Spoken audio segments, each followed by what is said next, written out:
Taarifa kubwa leo mezani mwetu ni kuhusu Marekani kutoa tamko kuhusu yaliyotokea Tanzania, huku wakitishia kusitisha uhusiano wao na taifa la Tanzania.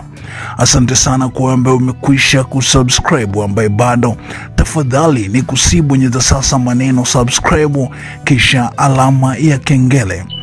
Taifa la Marekani linaloongozwa na Rais Donald Trump limetoa taarifa yake kuhusu kilichotokea Tanzania, huku likitishia huenda likasitisha uhusiano wake na Tanzania kutokana na mambo kadhaa. Taifa hilo la Marekani kupitia ubalozi wake nchini Tanzania, ambaye ndiye mwakilishi wa serikali ya Marekani, wametoa tamko lililoandikwa na kwenda kunukuu.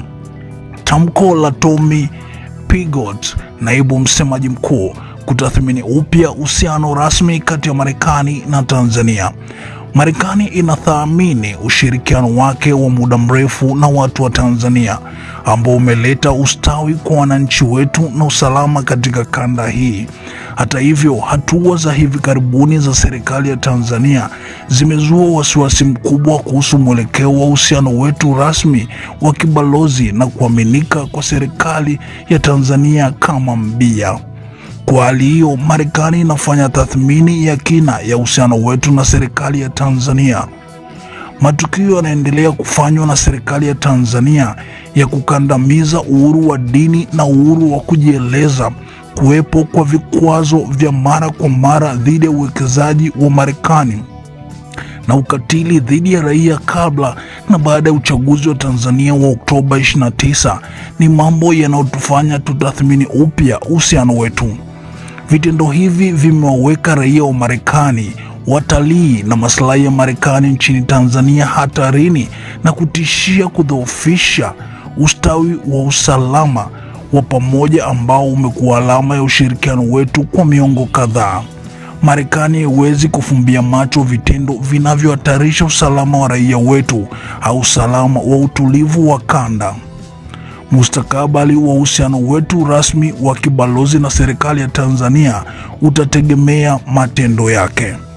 United States Embassy, Dar es Salaam, Disemba 4, 2025.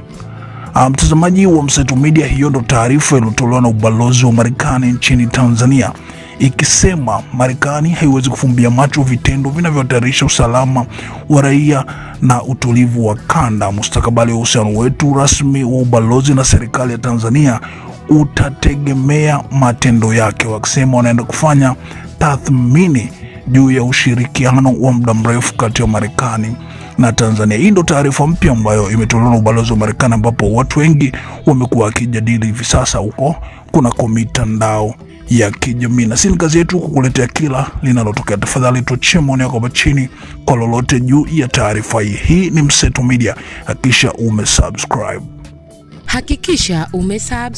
comment, like na kushare. Mseto Media, we connect everywhere.